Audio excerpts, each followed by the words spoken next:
আসসালামু আলাইকুম। আমি আবুল হাসান আল মাহমুদ।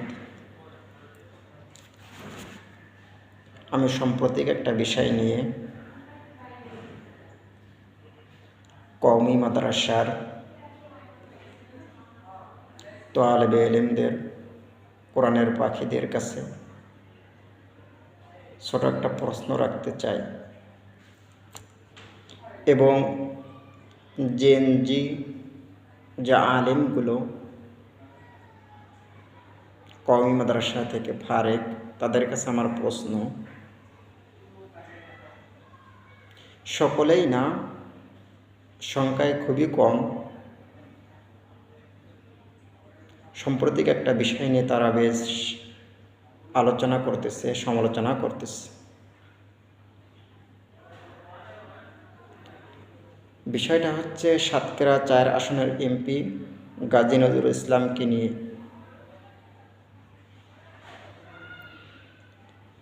কওমি আর তালেবে ইলম এবং জেনজি আলেমের কাছে আমার প্রশ্ন, শরিয়াতে বিবাহের জন্য শর্ত কয়টি? সেই শর্ত মেনে যদি সে বিবাহ করে থাকে তাহলে তাকে নিয়ে সমালোচনা করলে পাপ হবে কিনা? সেই শর্ত মানার পরে তার কাগজ লাগবে কিনা?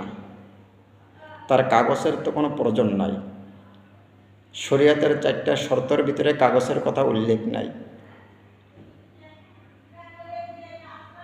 সে যদি ৪টা শর্ত মেনে পারিবারিকভাবে বিবাহ করে থাকে তাহলে তো তার বিবাহ সহি। সেই দৃষ্টিকোণ থেকে আমরা কিভাবে তার সমালোচনা করি, একজন আলেম হয়ে, তালেবে ইলম হয়ে?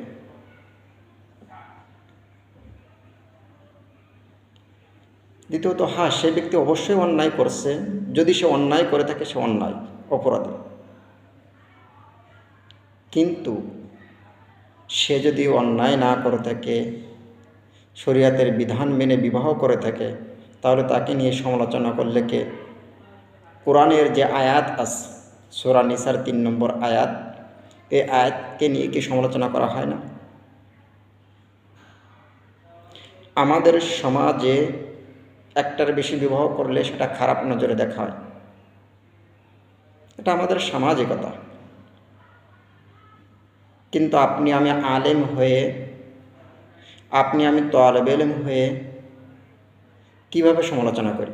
এটা তো শরিয়াতে জায়েজ। বরঞ্চ আপনি আর আমি যদি সমালোচনা করি তাহলে কোরআনের এই আয়াতকে নিয়ে সমালোচনা করা হয়।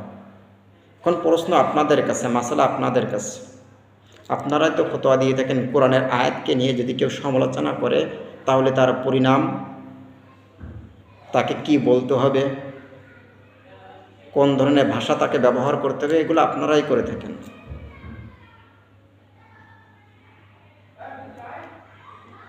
আমার প্রশ্ন হচ্ছে, সে যদি অপরাধ করে থাকে অবশ্যই অপরাধী, কিন্তু সে যদি সঠিক কাজ করে থাকে, গুনাহের থেকে বাঁচার জন্য সে দ্বিতীয়, তৃতীয়, চতুর্থ বিবাহ করে থাকে, তাহলে সে অপরাধী না।